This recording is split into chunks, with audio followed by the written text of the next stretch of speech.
Pues ahora damos paso a Salvador Sánchez Arce, licenciado en Arquitectura por la Universidad Autónoma Metropolitana, jefe del Departamento de Formación Básica en la Escuela Superior de Ingeniería y Arquitectura Zacatenco. Miembro del Comité Ejecutivo Municipal de Tlalnepantla de Vaz. Actualmente es uno de los responsables, junto con el licenciado Edgar Arturo Flores Martínez, del Archivo Histórico Municipal de Tlalnepantla de Vaz.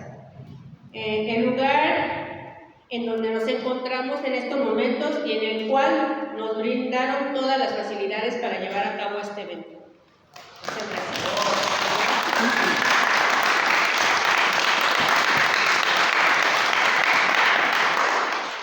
Pues, antes que nada, primero las gracias al grupo Tenayuca en el Tiempo, al Centro de Estudios Mesoamericanos por la invitación a esta plática y principalmente las gracias a ustedes por su asistencia.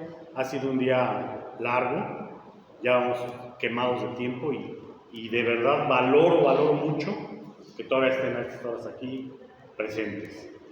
Y en contraparte, voy a tratar de ser recíproco en esta atención y tratar de ser lo menos pesado posible, que ser un poco ameno. Voy a hablar sobre la historia de Tlalnepantla, sus orígenes y la historia, pero antes quisiera hacer algunas consideraciones. Miren, me dejaron nota la vara muy alta, porque hablaron puros especialistas, de verdad, y Ale habló sobre arqueoastronomía, el doctor Víctor sobre arqueología de Tenayuca, también algo de arqueoastronomía también mencionó, la doctora Sampés, ya no la veo, por cierto, ¿dónde está? Ah, está hasta allá, ya la veo, estaba sentada aquí. Excelente su exposición sobre la arquitectura del siglo XVI, siglo XVIII, ¿sí? El cronista, mi amigo, el cronista Miguel Ángel Tieta, sobre que acaba de hablar. Entonces, yo la verdad planeé esto porque, como a mí me invitaron a dar una plática, yo quisiera manejarlo así, como una plática entre amigos, ¿sí? No tengo el nivel de especialización que tienen ellos, pero voy a tratar de hacer un poco ameno esta plática y también hacer algunas consideraciones. Miren, la historia se reescribe todos los días. Cada quien tiene su interpretación. Seguimos investigando y encontrando nuevas aristas de cada hecho histórico que sucede. Lo menciono porque, por ejemplo, es más, aquí mismo en las exposiciones, de repente había algunas visiones que a veces se contraponían un poquito con otras, y todas son válidas, ¿sí? Por eso, por un lado. Por otro lado, miren, yo quisiera que esto fuera como un camino que vamos a recorrer y que en ese camino de repente vamos encontrando ciertas veredas que no nos vamos a adentrar mucho en las veredas porque nos desviamos del tema principal, pero a lo mejor abrimos cierta curiosidad y a lo mejor en el camino dicen, oye, hablaron de Xolotl, pero lo hablaron muy soberamente y alguien por su cuenta dice, yo voy a investigar porque se me hizo interesante. Y eso es para mí lo importante, ¿no? Y otra consideración que quiero hacer, los historiadores, por cuestiones de administración de la historia, ¿no?, a veces clasifican la historia en etapas y de manera arbitraria marcan fechas. Un ejemplo es, la historia la clasifican en historia antigua, Edad Media y Edad Moderna, que a su vez luego se subdividen y ponen, por ejemplo, dicen, la Edad Media termina con el descubrimiento de América o con la caída de Constantinopla. Y no necesariamente es así, no tiene que ser una fecha exacta, son procesos largos que se dan en distintas ciudades. En Italia, en Florencia, el Renacimiento venía desde mucho antes de lo que se dio en España, etcétera, ¿no? Y igual pasa en nuestra historia de nuestro país. Por ejemplo, los historiadores, arqueólogos, dicen, existe el preclásico, el clásico y el clásico también. Y mencionan más o menos todo, etapas, y pues sí, pues son así. Menciono esto porque una de las cosas cuando yo siempre de niño oía de la historia de mi país, y que luego a veces noto con la gente. Por ejemplo, cuando oímos hablar de la historia prehispánica antes de la llegada de los españoles, de repente tenemos una idea como de que todas las culturas que hubo coincidieron en la misma etapa y eran contemporáneas y todo, y no necesariamente fue así, ¿sí? Entonces, así rápido, haciendo un paneo rápido, ya no me voy a ir, la vez pasada que hablé desde la llegada del hombre a América, los primeros pobladores. Ahí hay variaciones, unos dicen que hace 40.000, otros hace 50.000, entraron por el estrecho de Bering, unos dicen que también hay teorías de que entraron a través del Pacífico, hubo quienes cruzaron el Pacífico y llegaron a las costas. Y hay todavía otras teorías que dicen que a través de la Antártida subieron hasta la Patagonia. Entonces, por ahí. Y eso pasó hace 50, 40.000 años. Hoy en esta ocasión vamos a circunscribirnos más para acá y vamos a hablar de la época del preclásico, ¿sí? Aunque como decía el arqueólogo Víctor, pues ya aquí en la cuenca de México, que es mal llamada Valle de México, porque es una cuenca endorreica probablemente, ya desde hace 10.000 años ya había asentamientos, ya había más todavía, ¿no? Había los primeros grupos ya organizados, Huipilco, etc. Hace más o menos, los historiadores clasifican el preclásico como 2.500 años a casi la edad cero, digamos, el año cero de nuestra era, ¿no? El nacimiento de Cristo, digamos. Y en esa época, en el preclásico, voy a mencionar todo esto para más o menos ubicarnos, dónde estamos parados. En el preclásico, ¿qué es lo que sucede? Las primeras civilizaciones importantes de nuestro país, los olmecas, que es la civilización madre de todas las demás mesoamericanas, civilizaciones tan sorprendentes como enigmáticas, porque todavía hasta la fecha no se sabe realmente cómo se llamaban, qué idioma hablaban. Los olmecas. Olmeca es el nombre que le dan los mexicas mucho tiempo después a los habitantes de esa región, ¿no? Los habitantes de la Tierra del Norte. Pero no sabían realmente qué pasa con esos grupos. Tienen su cenit, van, se terminan, pero los grupos olmequizados se mueven y van permeando toda esa cultura, toda esa civilización a otras. Llegamos al clásico, que es el siglo de esplendor en nuestra historia prehispánica, que es más o menos del año 0 al año 1000, ¿no? Y ahí surgen las grandísimas civilizaciones como la teotihuacana, que igual no sabemos qué idioma hablaban, no sabemos cómo se hacían llamar a ellos mismos. Los mexicas, que llegan muchos siglos después, cuando llegan a las ruinas, que eran ruinas de Teotihuacán, ven las tremendas construcciones y dicen, esto no pudo haber sido construido por el hombre, lo hicieron los dioses, y por eso le dicen Teotihuacán, donde los hombres se convierten en dioses, donde nacen los dioses, ¿sí? Surge la cultura maya, los zapotecas, los mixtecas, los totonacas, cada uno en su región, ahí surgen. Durante toda esta época, en el norte siguen llegando tribus del norte, siguen llegando tribus, los chichimecas. Y aquí me voy a arriesgar, porque insisto, hay unos grandes especialistas, y a lo mejor van a decir, híjole Salvador, pues ahí por ahí no está exactamente, pero más o menos, por ahí va el camino, ¿no? Entonces siguen llegando, y en el siglo XII llegan a esta región un gran rey chichimeca llamado Xolotl, ¿sí? Hay ahí, la doctora ya, ese dato platicando con ella me decía que venían de otra región, que era hijo bueno, era un hijo también de otras cosas, pero también era hijo del rey tolteca, ¿no? Entonces, pero bueno, la historia que conozco es que llega Xolotl a estas regiones en el siglo XII, 1100 y fracción. Después de recorrer grandes regiones, dice, aquí, le gusta Tenayuca y funda Tenayuca. Aunque también me decía el arqueólogo, Víctor, el doctor, que Tenayuca ya existía, porque en su exposición de él nos enseñaba que han encontrado piezas de etapas anteriores, ¿sí?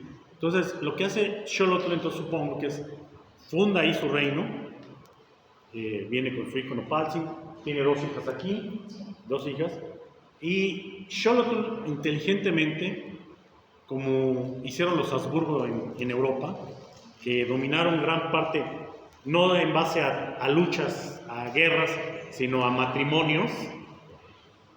Xolotl funda Tenayuca, pero siguen llegando tribus.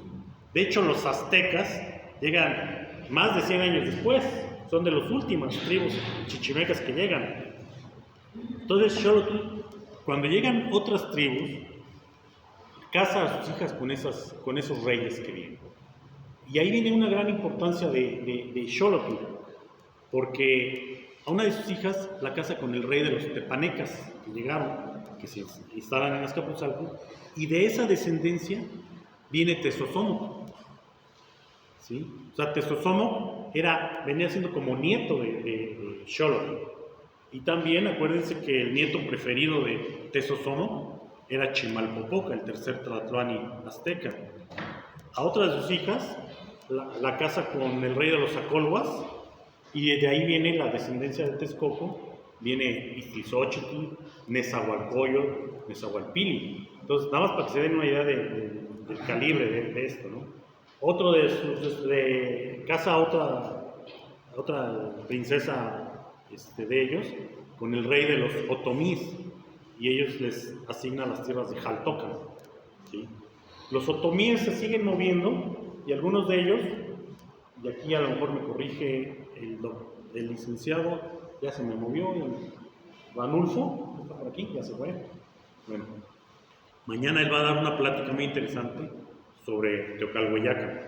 Ellos fundan Teocalhueyaca en la zona de lo que actualmente es San Andrés Atenco, ¿sí? Y entonces tenemos Tenayuca, los grupos chichimecas, en contacto. Recordemos que Tula ya había sido abandonada también, siglos antes, 100 años antes tal vez, y esos grupos toltecas también se mueven, llegan aquí a la cuenca, y entonces van absorbiendo a esos grupos, se van, mezclando y van adquiriendo, porque los chichimecas cuando llegan, efectivamente vestían pieles, no eran agricultores, eran cazadores, ¿sí? De hecho, uno de los factores que se dice que por los que escogen Tenayuca es porque el Cerro del Teneo tenía gran cantidad de cuevas, y ellos vivían en cuevas todavía. Hasta la fecha, los compañeros de Tenayuca en el tiempo hacen visitas a la cueva que le llaman Cueva de Xolotl, allá arriba, y hay petrograbados, algunos ya estuvieron, pero otros que llegaron tarde no escucharon, hay petrograbados allá arriba.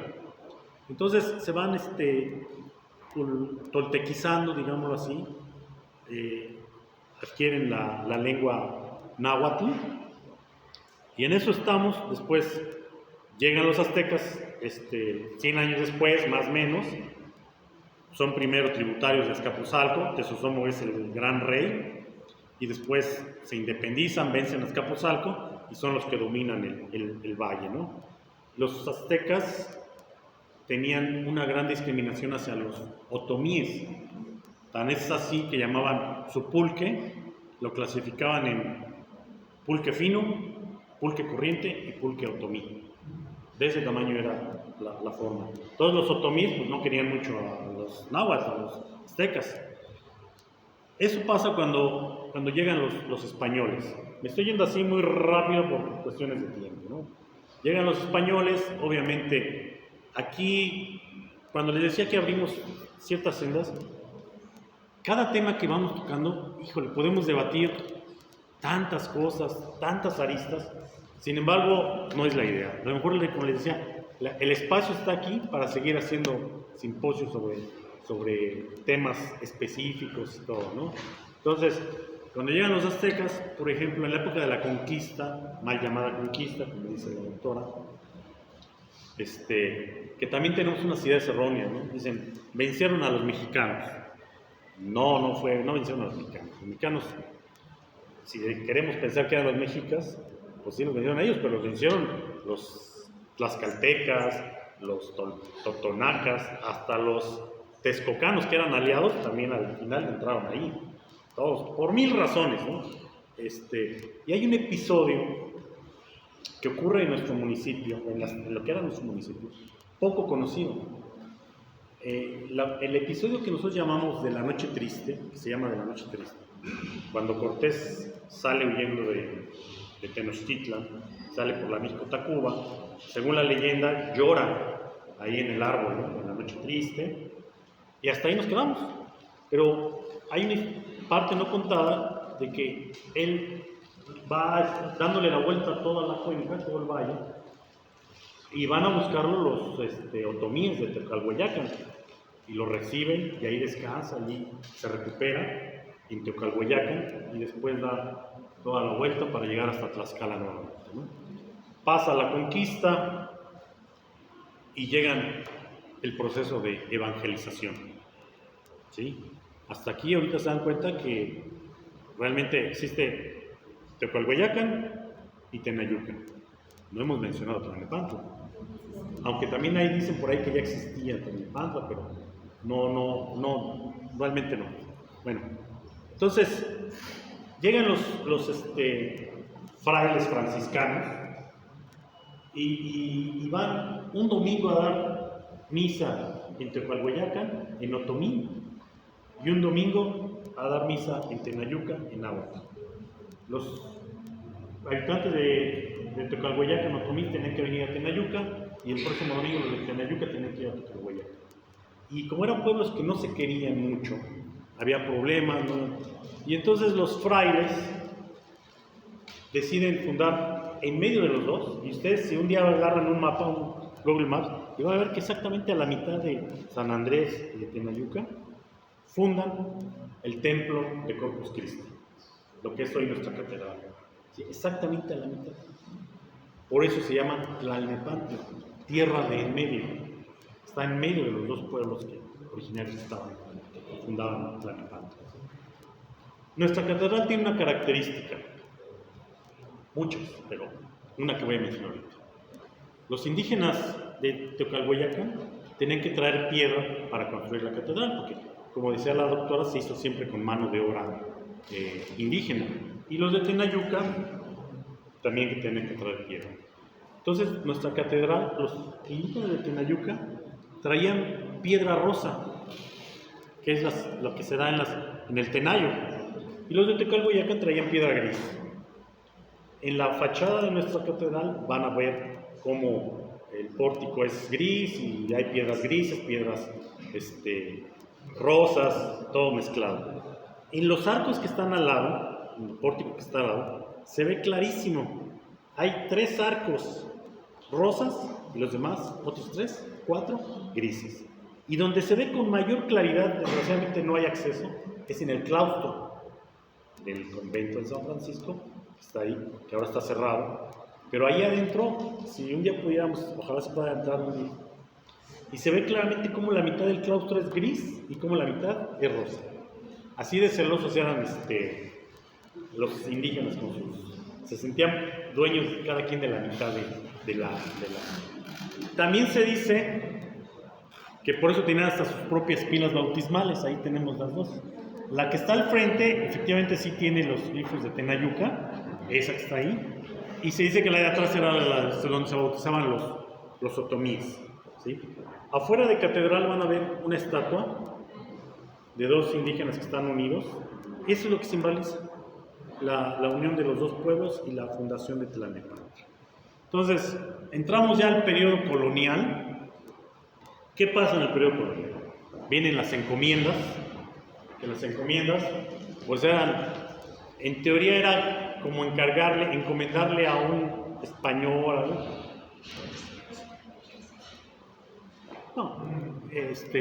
el cuidado de cierto número de indígenas, con la obligación de evangelizarlos. En la realidad, pues eran prácticamente esclavos. Se fueron esclavizando, esclavizaron a los indígenas. De hecho, pasa otro fenómeno también, porque se hacen las repúblicas de indios, empiezan decía yo, las encomiendas. De hecho, la hacienda de Santa Mónica, su origen viene de la encomienda de Tecalhueyacan, que originalmente esa encomienda se la da a Isabel Moctezuma, hija de Moctezuma, y después Cortés se la quita. Dices, ya me acordé que siempre no, y se la da a Lorenzo de Estrada, no creo que era el tesorero. Él muere y queda como heredera su esposa Marina de la Caballería, todo un personaje de aquí. Entonces, también después ahí entra una cuestión de que la corona limita las encomiendas, le llaman a 2 vidas. O sea, yo tengo una encomienda y si muero se la puedo dar a mi hijo, pero mi hijo ya no la puede heredar, nada más 2 vidas. Entonces, ahí empieza a entrar lo que llaman las mercedes reales. Se pide a los reyes mercedes reales para que les asignen tierras. Y yo les decía, en mi reflexión, yo pienso que ahí empezó también a crearse los primeros grandes latifundios. ¿Por qué? Porque nosotros hemos oído que cuando llegan los españoles viene la epidemia de sarampión, viruela, y que mueren muchos indígenas, ¿no? Pero ahí nos quedamos, pero después durante la colonia hubo también muchas grandes epidemias que dejaban los pueblos vacíos.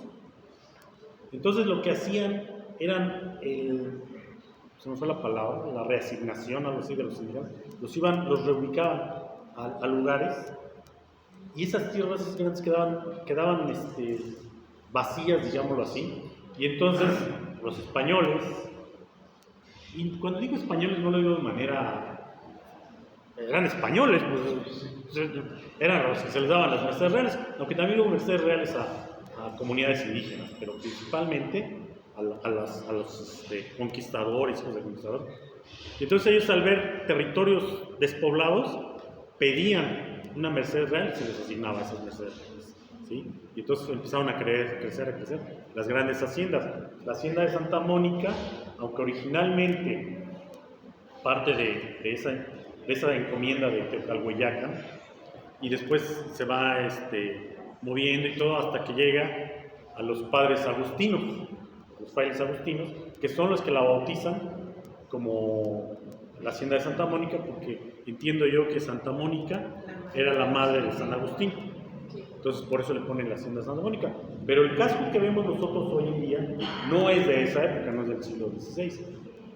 Se va pasando de dueño en dueño hasta que en el siglo XVIII, 1708, llega un personaje muy rico de aquí de la Ciudad de México. Él es el que la compra y él es el que construye el casco actual, ¿sí? Es la época de las grandes haciendas, la hacienda de la Blanca, la hacienda de San Rafael, y en esa época voy a mencionar solo algunos casos así importantes que son importantes de mencionar de la colonia. Por ejemplo, lo que tenemos de esa época es nuestra caja de agua, que está aquí en Mario Colín, que era la que distribuía el agua a las haciendas, y el acueducto de Guadalupe. Teníamos la suerte de que bajaban 3 ríos de aguas cristalinas de la Sierra de Monte Alto, que era el río de los Remedios, el río Tlalnepantla y el río San Javier. Entonces, se distribuía, de ahí se mandaba agua hasta la villa de Guadalupe, hasta allá porque en ese entonces hubo un virrey que era muy ferviente de la Virgen de Guadalupe y entonces se empezó a organizar para construir el acueducto de Guadalupe y iba hasta la villa de Guadalupe. Entonces, en la época colonial, lo que más proliferaron fueron las haciendas. Y algo muy importante también, los canteranos, los canteros de Tenayuca alcanzaron gran fama. Y de hecho, muchos de ellos trabajaron en la Ciudad de México construyendo casas y participaron en la construcción de la Catedral Metropolitana, porque eran muy diestros los canteros de Tenayuca. Entonces, los Tenayucas les decían y los llamaban para construir. Eso pasó a grandes rasgos de la colonia. Se me va ahorita alguna otra actividad importante. Y viene la época de la independencia, ¿sí? La época de la independencia, aquí hay una cuestión que de repente uno reflexiona. Dice, ¿por qué no participamos, por ejemplo, en las grandes batallas de la independencia, ni de la reforma, ni de la revolución aquí en nuestro? Pues por algo importante, porque estábamos muy pegados a la capital. Entonces la capital siempre era la más resguardada, entonces era muy difícil. Lo más que pasó, digamos, en batallas fue, pues en la época de la Reforma, había un guerrillero llamado Catalino Fragoso, que bajaba de la Sierra de Monte Alto y ahí hostigaba a los franceses. Dicen que cuando Maximiliano sale a Querétaro, ataca el convoy y que estuvo a punto de apresarlo, pero ahí nada más, ¿no? Por eso no hubo grandes batallas. Lo que sí es cierto, está documentado, es que bueno, en la batalla del 5 de mayo, cuando se organizan los batallones, se organiza un batallón de aquí, de Chalco, de Texcoco y todo, y participan muchos pobladores de Tlalnepantla, o sea que participan en la batalla del 5 de mayo. Ahí hubo gente de Tlalnepantla, ¿no? Luchando ahí. Entonces, ¿qué es realmente para mí? Bueno, hay muchas importantes, pero les digo por cuestiones de tiempo y todo. Lo que más se puede destacar de esa época, ya de la época independiente, a raíz de la Constitución del 24, que se crea el Estado de México, las jefaturas de partido, o sea, Tlalnepantla empieza a cambiar de nombre, o sea, a veces jefatura de partido, a veces cabecera de distrito, municipio, etc. Y también de acuerdo, depende de los gobiernos que había en su momento. Por ejemplo, llegan los gobiernos centralistas de Santana, por ejemplo, pasa a ser parte del Distrito Federal, viene la Revolución de Ayutla en el 55, 54, y entonces hace otra vez una República Federal, y entonces se vuelve a convertir en municipio. El territorio crece o decrece, depende la época. Abarcaba, por ahí tenemos un mapa, que era el distrito de Tlalnepantla, y abarcaba hasta Azcapotzalco, hasta Cuautepec, hasta ya los linderos de Monte Alto, Tlaxcala, Villa Nicolás Romero. Entonces, pero depende de la administración en turno, lo hacían más grande o más chico, ¿no? Entonces, otro episodio importante durante la Revolución es que aquí en Tlalnepantla asesinan al diputado Serapio Rendón, ¿sí? Que se atrevió a hablar mal en contra del chacal Venustiano Carranza, y aquí lo matan a Serapio Rendón, ¿sí? Y entonces así va avanzando Tlalnepantla y llegamos al siglo XX, la Revolución, y viene la gran industrialización, ¿sí? Tlalnepantla realmente ve uno todavía planos de los años 20, 30, y era Tlalnepantla, la cabecera, y los pueblos originarios. Ahí mi amigo Miguel Ángel, que hablaba de cómo podían decir que llegó primero el Pemex, cuando uno de nuestros pueblos originarios es San Juan Ixhuatepec, que también tiene una iglesia del siglo XVI también, ¿no? Por ahí así, eran pueblos originarios. Entonces, veía uno los pueblos Iztacala, San Juan Ixhuatepec, Coyohualco, etcétera, etcétera. Los pueblos originarios que tenemos hasta la fecha, ahí estaban. Es en la época de los 40 más que nada, cuando Tlalnepantla tiene una explosión demográfica e industrial, propiciada por lo que decía el compañero, por el crecimiento a raíz de la Segunda Guerra Mundial, etc. Y aquí viene una cuestión que, por eso les digo, hay que platicarla mucho, no es tan fácil, ¿no? O sea, una cosa viene aparejada con otra. El país necesitaba industrializarse, entonces se industrializa y como consecuencia vienen los grandes desarrollos inmobiliarios, tanto los fraccionamientos debidamente planeados que tenemos en Tlalnepantla, como los asentamientos irregulares, que crecen principalmente alrededor de las zonas industriales, y de ahí viene la mano de obra, ¿sí? Entonces ahí podemos entrarle y pasarnos ahí desde muchas perspectivas, que si el capitalismo, que si es, lo otro, ¿no? O sea, hay muchas aristas, pero lo que nosotros estamos nada más plasmando y diciendo es, a raíz de esa época, Tlalnepantla crece, explota demográficamente, industrialmente, y después, precisamente, fíjense cómo se da esta cuestión. Viene la industria y viene la mano de obra. Pero después esa mano de obra necesita servicios.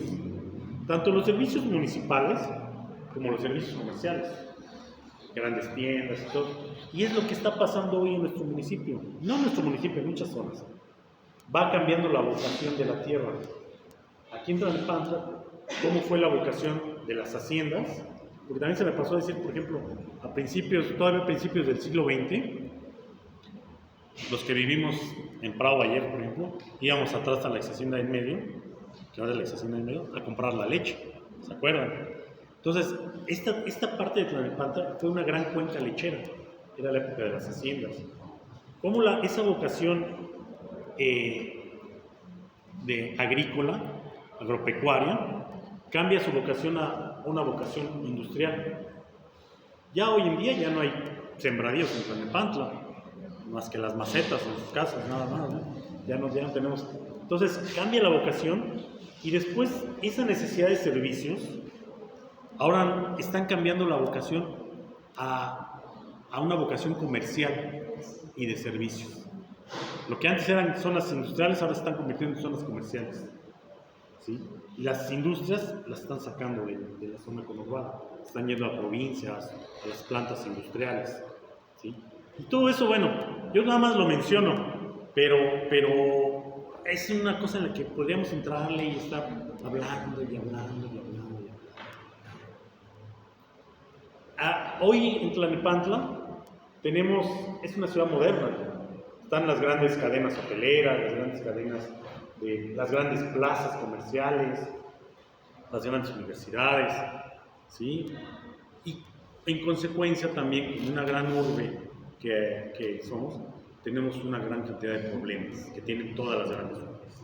Delincuencia, contaminación, tráfico, etcétera, etcétera, falta de servicios. Y en eso, mire, se me pasó algunas cosas por estarlo platicando así. Una fecha importante para nosotros, hablábamos que en la época de los 40, Tlalnepantla tiene una explosión demográfica y todo. Y el 13 de septiembre de 1948, el entonces gobernador Alfredo del Mazo, abuelo del que se acaba de ir, vino a Tlalnepantla a elevar nuestra villa a calidad de ciudad, ¿sí? Entonces, para que vean cómo coinciden, ¿no? Pasamos de villa a ciudad. Entonces, ahí, y después ya en los años 70, se le cambia el nombre a Tlalnepantla de Vaz, en honor al doctor Gustavo Vaz, que fue un revolucionario que andaba con Zapata, después fue gobernador, nació aquí en Tlalnepantla. Entonces, son detalles que de repente se me brincan, ¿no? Porque les digo, yo lo quise hacer como una plática. Y bueno, yo les decía, todo este rollo, este choro mareador, ¿a qué viene? Ahorita cuando entramos, a veces, yo tenía una maestra argentina que me decía, su país es una maravilla, tiene un gran colorido y todo. Y yo veía a los compañeros y así como, ¿qué le pasa? Decía, ustedes ya no lo notan, porque se les hace normal. Entramos y vemos los adornos relacionados con el Día de Muertos y para nosotros ya se nos hace normal, ¿sí? Pero viene un extranjero, alguien y dice, wow, ¿qué es esto? ¿Sí? Y yo siempre les digo a mis nietos y a mis hijos, somos mexicanos. Eso es lo que nos distingue en el mundo. Y digo esto porque voy a regresar a una anécdota, a un episodio que siempre platico, pero que no lo han oído todos. Y que yo les digo, un extranjero un día dijo, México es un león, que cuando se ve en el espejo, lo que ve es un gatito. ¿Entienden lo que quiere decir? Tienen que venir los extranjeros a decirnos lo grandes que somos. Y cuando digo extranjeros, esos extranjeros a veces hacen más por nuestro país que nosotros mismos. Se va diluyendo esa palabra de extranjeros y hacen suya esa famosa frase de Chabela Vargas, que como hay niños no lo voy a decir correcta, pero dice: los mexicanos nacemos donde se nos da nuestra refregada gana. ¿Sí? De ese tamaño somos los mexicanos. Y yo les decía lo de León, porque cuando hablo de todo esto, dicen ahí, también suena a cliché, nadie aprecia, ¿cómo decir? Si no sabemos de dónde venimos, no sabemos quiénes somos, ¿sí? Entonces, los mexicanos durante mucho tiempo nos hemos devaluado a nosotros mismos, nos hemos devaluado. Hoy, nos guste, no nos guste, estemos de acuerdo o no estemos de acuerdo, el país se sacude, ¿sí? Algunos nada más damos unas sacuditas, ¿sí? Otros necesitan unas cachetadas bajoloteras, ¿no? O sea, reacciona, el país empieza a mover, para bien o para mal, depende de nosotros. Porque una cosa que hacemos es que de repente el camión no avanza y desde la ventana se baja el chofer y le gritamos: más duro, empújale duro. No, bajemos y empujemos todos para que avance, ¿sí? Con todos los defectos, señalemos lo que está mal, digamos, peleemos por lo que está mal, por lo que está mal, cambiemos este país, pero todos, ¿sí? Entonces, repito, esto que platicamos es para que nos sintamos orgullosos de lo que tenemos en nuestro pasado, de lo que ha pasado en este país, lo que somos, creámoslo. Somos un gran país. Es tiempo de México. Es tiempo de los mexicanos y es tiempo de mujeres. Yo les agradezco el tiempo y muchas gracias por su atención.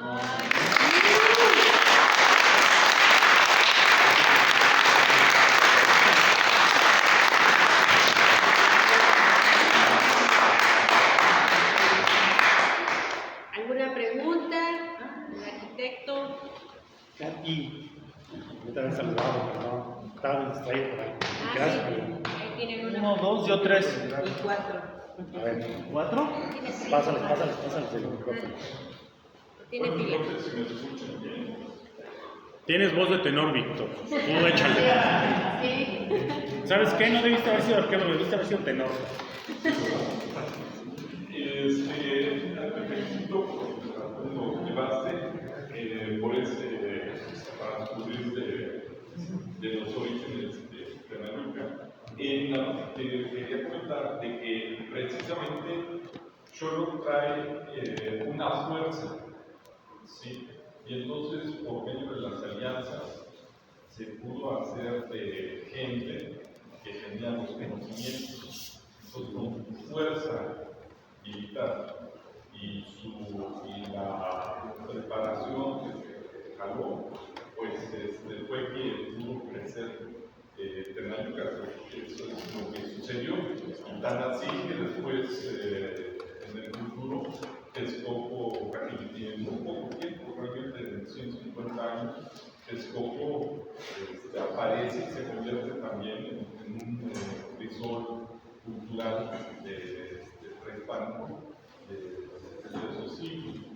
Entonces, pero nada más era un comentario, y sí, efectivamente, también no estaba aquí vacío, ¿sí?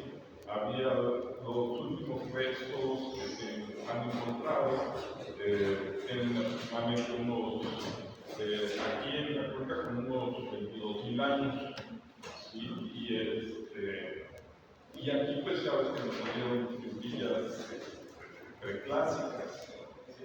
Pero pues todo el tiempo ha habido ocupación de los seres humanos, los teotihuacanos ya estaban aquí, entonces hubo esa concentración, digo, de fuerza, inteligencia y preparación, ¿no? Para hacer. Gracias. No, gracias a ti, una voz autorizada, Una voz autorizada. Hola, buenas tardes. Mi nombre es Noé Bautista. Yo soy originario de Ternayuca y siempre me ha interesado el origen, ¿no? de los chichimecas en Tlalnepantla, realmente si todavía existe esa gente, nuestros antepasados, si existen aquí en Tlalnepantla, si hay alguna descendencia. Nunca lo he logrado escudriñar. Y por otro lado, Catarino Fragoso, ¿de qué origen era? ¿De dónde era? Pues yo de las fuentes que he investigado nomás sé que operaba aquí en Tlalnepantla, seguramente era de Tlalnepantla, pero se operaba, Tlalnepantla ya era una zona, digamos, plana, entonces él operaba en la zona de Monte Alto, ya subiendo, digamos, hacia Villa Nicolás Romero y todas esas partes, que en ese entonces era parte de Tlalnepantla. Y sí, porque ahí en Tenayuca hay mucha familia Fragoso. Sí, la gran mayoría de lo que es ahí es Fragoso. Y yo me he puesto a indagar, ¿no? A preguntar ahí a todos los vecinos de lo que es del acueducto, el Arenal y Tenayuca, porque anteriormente era Tenayuca hasta lo que es el acueducto. Y la mayoría de la gente que vive ahí y hacia el cerro son de Pedramillo, de la Náhuatl, no es gente originaria de ahí. Llegaron ahí, poblaron toda esa parte. Entonces, sí, realmente, no sé si limpiaron a toda la población de los antepasados y llegaron los españoles, porque sé que por ahí he leído que trajeron muchísima gente de España y poblaban aquí y todo esto. Entonces, mi pregunta es si realmente hay gente de origen de los chichimecas. Pues yo creo que sí. Y nada más quiero hacer un comentario. Miren, ese punto que estaba mencionando el compañero es lo que yo les decía al principio. Él ya le entró la curiosidad sobre ese tema. Entonces, y aprovecho para hacer la invitación. El espacio está abierto para que organicemos más pláticas sobre puntos en particular y todo, ¿no? Pero relacionado a lo que decía de Peralí y eso, lo que pasa es que seguramente esas personas llegaron cuando estamos hablando de la explosión demográfica que hubo. Entonces, cuando se llena ya empiezan a correr a los lugares más. Es como lo que está pasando ahorita ya en Teoloyucan, en Zumpango, o sea, se sigue corriendo. Pero lo primero que había era Tlalnepantla, pues llegaron aquí. Pero sí debe haber gente originaria. Es cosa de que nos pongamos a investigar, a buscar.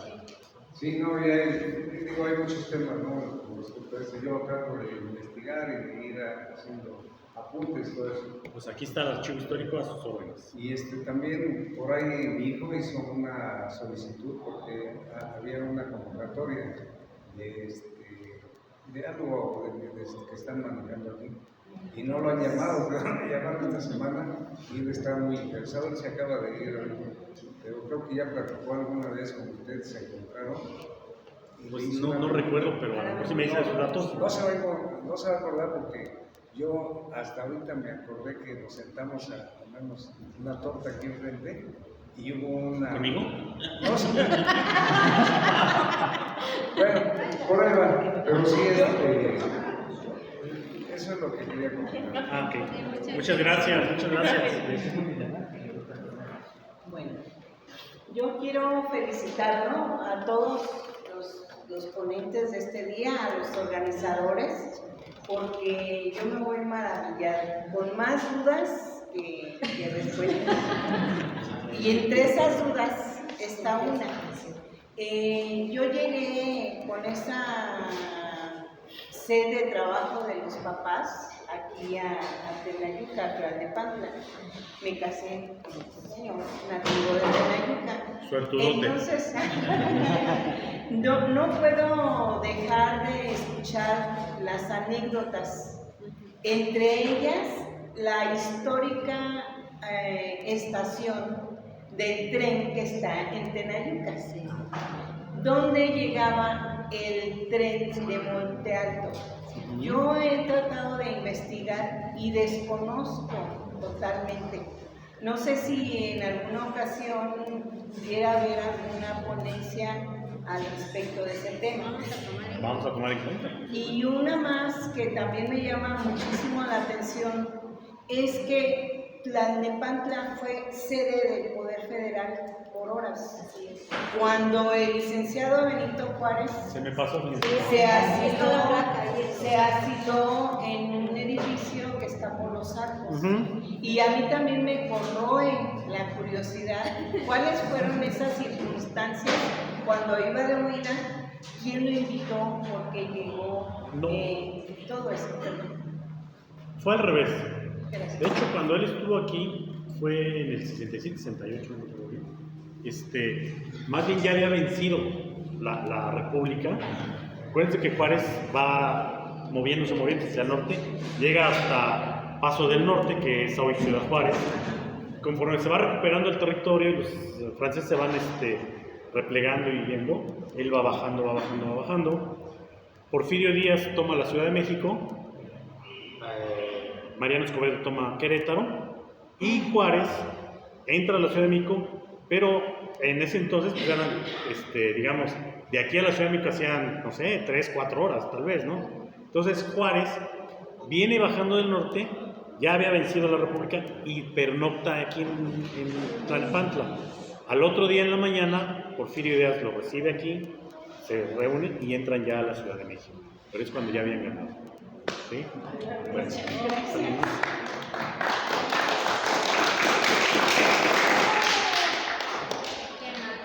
Dice nuestro colega Salvador que no es experto, pero sí es experto. No. Bueno, yo nada más quería aprovechar el esposo. ¿Otra pregunta? Estaba tachado.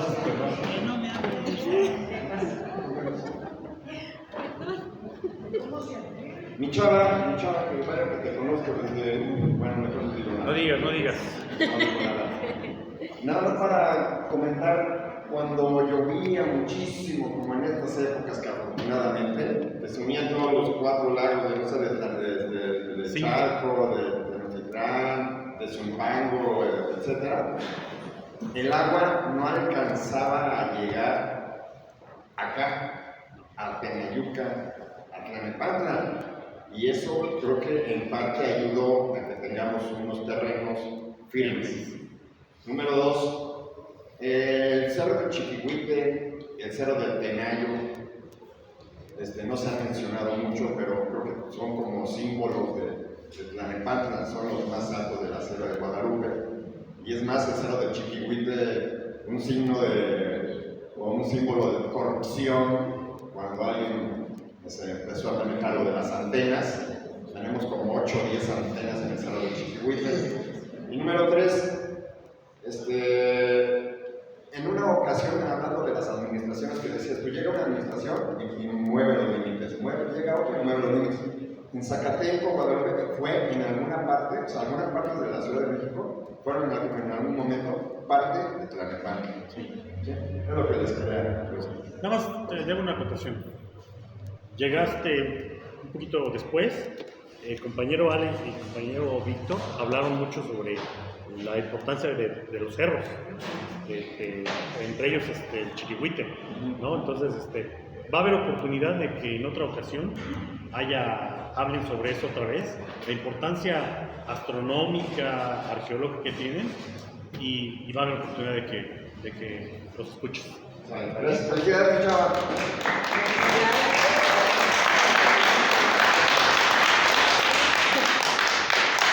Yo les quiero ofrecer una disculpa porque fui muy rápido, pero es que ya estamos muy quemados de tiempo. ¿Sí? Pero fue muy rápido, así a lo mejor muy... Te comento que es sobre la imagen que queda de Chichimeca, ¿sí? Como si fuera un salvaje, que realmente no. ¿Sí? Para hacer lo que sucede que el Chichimeca no era un grupo sedentario, sino que ellos eran nómadas. ¿Sí? Entonces, ¿por qué? Porque más o menos su forma de vida, el comercio. Sí, o sea, mexicanos se están casando y todo eso. Entonces, en la misma palabra, chichimeca, meca viene de mecate, ¿sí? De mecate, o sea, de dónde viene, o sea, de un lazo. ¿Sí? Y chichi es perro. ¿Sí? Estos son los que andan como perros de los que vienen como perro, ¿sí? Pero no en forma despectiva, en forma peyorativa, sino son los que andan de un lado para otro, que es como andan los perros. Entonces, cuando nos digan que aquí también de los orígenes de la yuca de Chichimecas, no es en forma de aclarar que sí, pero es algo que viene así de esa manera. Y de San Juan Ixhuatepec, la iglesia que tienen es de las pocas que utilizaron cantera roja. Roja. Sí, o rosa, más que roja. Es rosa, porque también por aquí estaba una cantera, pero creo que más del lado del lago. Nada más. Gracias. Muy interesante que hay más participaciones todavía. Bueno, yo quería más que nada felicitar a Salvador, porque realmente es muy interesante su ponencia. Y pues comentar que esta cuestión que está promoviendo está fabulosa. O sea, sobre cada punto importante hay que hacer una plática, hay que hacer un programa así. Y nada más un comentario. Creo que el chacal era Huerta. ¿Quién dije yo? No, Me equivoqué. Nada más, pero felicidades a los, muy bonito. Gracias, muchas gracias. Bueno, ya yo creo para cerrar rápido, hay una palabra muy importante, el hacer comunidad. Hacer comunidad y generar arraigo. Yo nací en la zona de ahí donde viven los ricos, y tenía aquí la palabra, siempre se me olvida. ¿Dónde? Muy bien, Santa Fe, pero en la parte pobre, ¿verdad? Y de ahí nos cambiamos a mi padre, en el cual viví mi infancia, preparatoria, ya de ahí salí con mi familia. Me ofrecieron vivir en un lugar donde tenía una casa sola, un buen espacio, pero me dice mi amigo, te recomiendo darte una vuelta a la unidad del Tenayo, un departamentito. Dije, un departamento con mi familia, mis niños, yo quiero una casa, ¿no? Dije, bueno, voy a ir a dar una vuelta. Y ahí vengo en el microbús que tomé en el 18 de marzo y voy viendo, dije, ay, qué padre se ve, yo creo que ya es por aquí, veía el acueducto y la unidad del acueducto.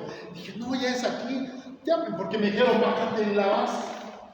Ya vengo en el microbús y digo, no, yo creo que ya, ahorita llegamos y pasa acueducto.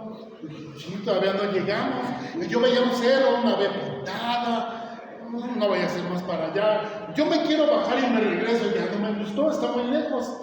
Que bueno, voy a esperarme a ver, ya por curiosidad, dónde llega el microbús. Y entonces, pues vi pasar la unidad habitacional que me gustó. Y dije, sí, pues ahí no es, ¿no?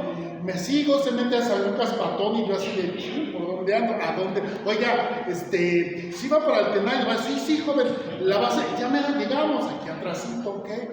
Y ahí avanzamos, yo dije, no, pues sí está lejos. Joven, ya llegamos, así, gracias a Dios, ¿no? Y me bajo en la unidad del Tenayo y ya me habían dado una dirección y yo dije, me encantó. Me gustó este lugar, leí un poco al respecto y dije, aquí voy a traer a mi familia. Porque es un lugar nuevo, es un lugar limpio y aquí vamos a empezar una nueva vida limpia, un espacio nuevo. Y recuerdo que la unidad Santa Cecilia estaba llena de lodo, no tenía asfalto. Los microbuses eran pick-ups adaptadas con tablas para sentarte y todo eso lo vivieron mis hijos. Mis hijos aún mantienen aquí una casa para vivir. Ellos ya viven fuera, pues yo no quiero dejar de cuando vaya a Ciudad de México a la metrópoli, llegar a vivir donde yo crecí. Y para ellos, mi hija cada que podía me decía, papá, llévame al cerro, porque una vez se me ocurrió llevarlos a la presa. Y mi hija se enamoró de ese espacio. La presa, las cuevas, el cerrito. Ahora con mis nietos, mi hija dice, papá, llévame al cerro. Y eso para mí es un motivo de identidad y de orgullo. Me preguntan amigos que conozco porque hago fotografía. ¿Y dónde vives? Bueno, yo me enseño por aquí, por allá, unos en Europa, en Estados Unidos. Y cuando me preguntan dónde vives tú, les mando la fotografía de Santa Cecilia, la pirámide. Digo, ahí es mi casa. Pero sí, perdón, llegó a ver en la unidad del Tenayo, cuando empieza lo que es la ciudad, todo eso eran puros los magueyes. Sembradíos. No, todo eso ahí eran magueyes como de 3 metros. Sí, Todo estaba lleno de magueyes. Estamos a punto de sacar la página web del archivo histórico y ahí va a venir una galería fotográfica. Todas las fotos que ven las vamos a tener ahí, las vamos a subir y ahí vienen fotos padrísimas, ¿eh? Nada más que estamos esperando, o sea, nosotros dependemos del gobierno digital.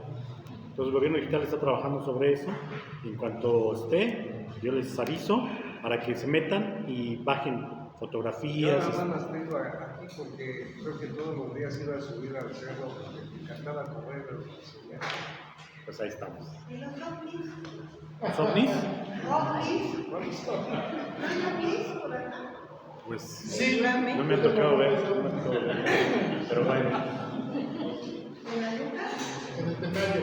Un día que tembló, yo nunca salgo con mi cámara, ¿no? Y esa tarde dije, algo me inquieta y me manda que salga y con la cámara en mano. Y ya salí, dije, bueno, ¿qué hago aquí, no? Bueno, me puse a mirar y empieza a sonar la alarma sísmica.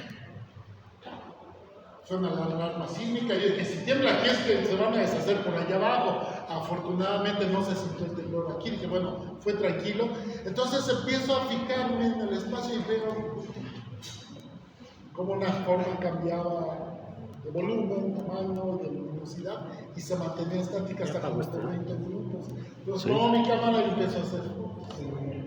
Lo que pasa ahí es el drenaje profundo. Ahí exactamente. Estoy en una lumbrera, ¿no? Claro. En medio del drenaje, ahí hicieron. Bueno, 4 cosas.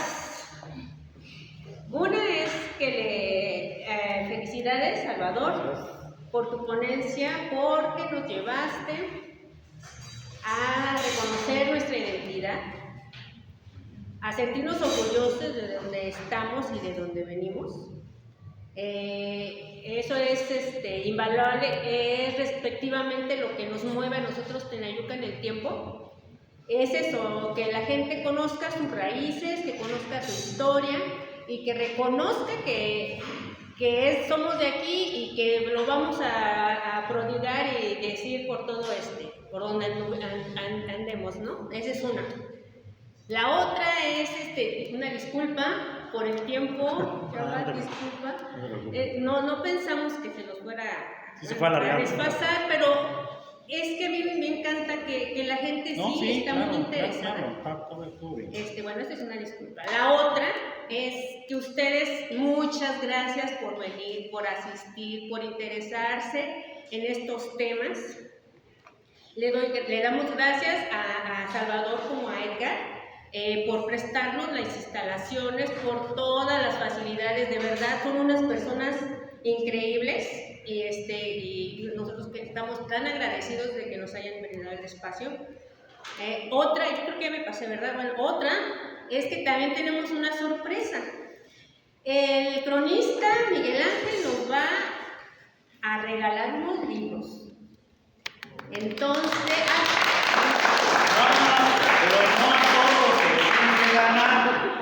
Es que primero le entrego su reconocimiento a Salvador y ahorita él va a hacer la dinámica y muchas gracias. Gracias porque yo sé que el día de hoy,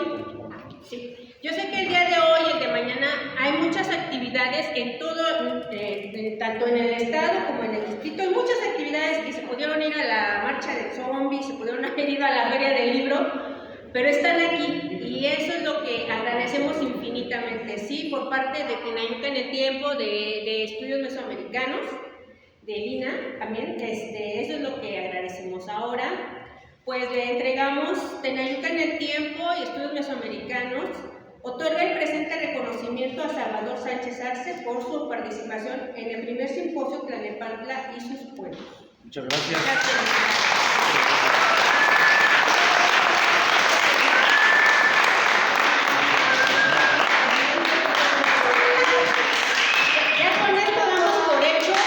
Que sí podemos hacer más, porque quedaron muchas, así como dijo usted, que quedaron más dudas que aclaraciones. En lo que pasa, Miguel Ángel. Sí, nada más rápido. Miren, regresando con lo que dice, no es nuestro espacio ni de Edgar ni mío, es un espacio del pueblo, es del pueblo, y esa es la indicación que tenemos de nuestro presidente municipal, de nuestro secretario del ayuntamiento, de que se socialice todo lo que tenemos, toda la información, todos los espacios, son que la gente haga uso de ellos. Entonces, es lo único que estamos haciendo. Les agradezco mucho por su asistencia y dejo el micrófono. Gracias, arquitecto.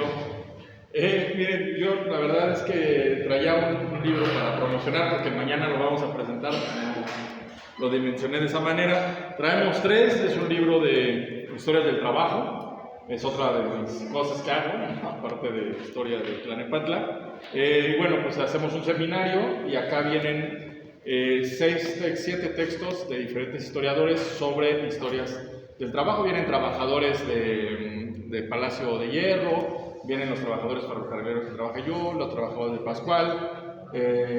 Bueno, vienen varios acá que pueden ver, la ciudad y el trabajo. Y bueno, vamos a hacer 3 preguntas. Para cada quien se lleva un libro. Lo que sí es que voy a tratar de ser democrático. Entonces, la primera pregunta es de las compañeras acá en la primera fila, y luego en la segunda fila les hago otra pregunta, y luego en la tercera fila otra pregunta. ¿Vale? ¿Sí? ¿Estamos de acuerdo? Sí. Son 3.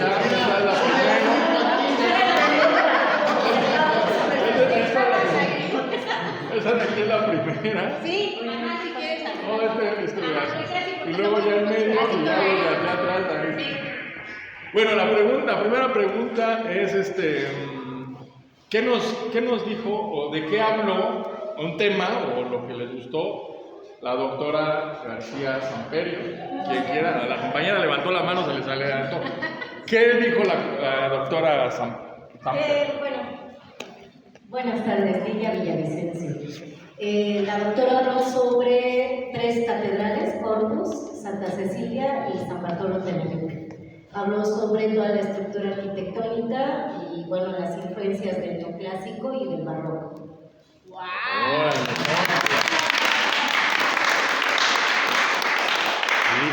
Un libro. Gracias. Muy bien, bueno, a la siguiente fila de compañero de verde, hacia esa compañera de acá.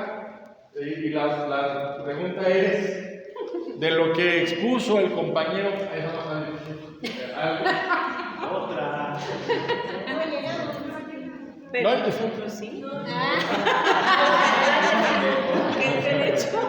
de lo que expuso el compañero Alex, ¿qué dijo? Así, muy general, algo, compañera. Pues para mí fue un tema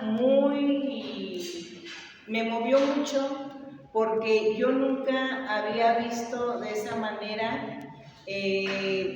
Sabía que los basamentos piramidales eran marcadores para nuestros antepasados, pero me quedé con la barbilla caída al ver la precisión con la que ellos se dedicaban a ubicar y a observar cada uno de los movimientos de su dios máximo, que era el sol.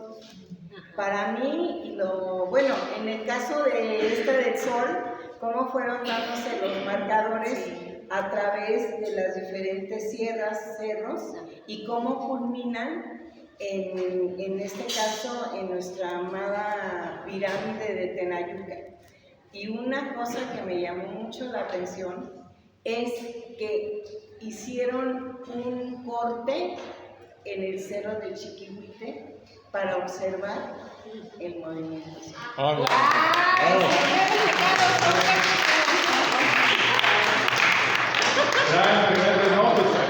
Muy bien, muy buena ponencia, muy buena atención. Bueno, otra vez el compañero de verde, así todos los de atrás.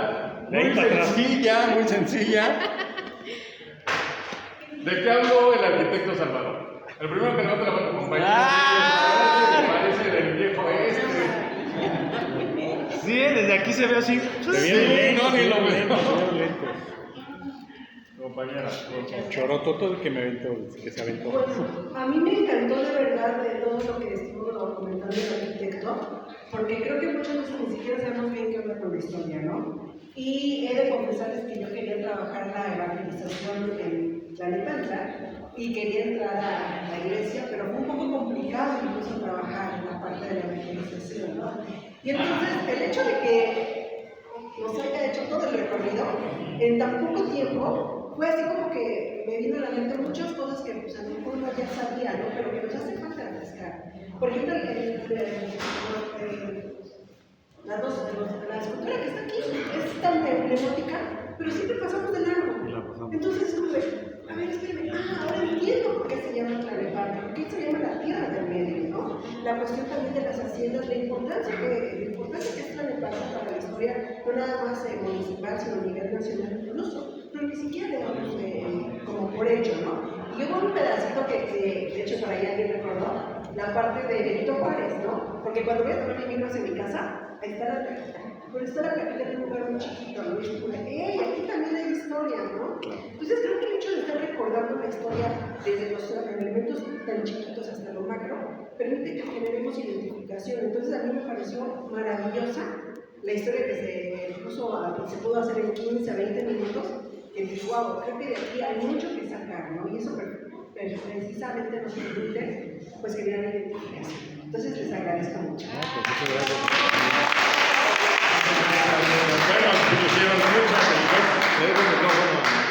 Pues muchas gracias por su presencia, su asistencia, y si gustan mañana los esperamos, va a haber otra serie de ponencias mañana. Y por último, reitero, el espacio está abierto, organicémonos, organícense, acérquense y aquí está el espacio. ¿Vale? Gracias. Nada más, ponentes, si quedan algunos ponentes nada más para una foto, ¿no, Víctor? De los ponentes que...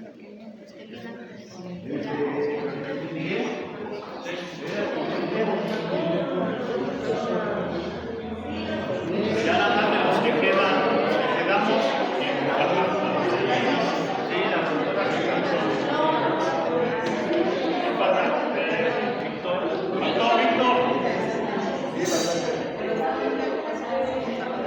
Miguel Ángel.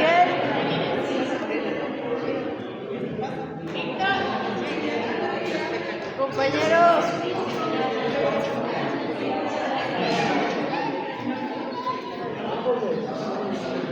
¿Listo? ¿Lista? Va. 1, 2, 3. Una más. 2, 3 y otra. Perfecto. Mira, ven, te voy a presentar a un amigo.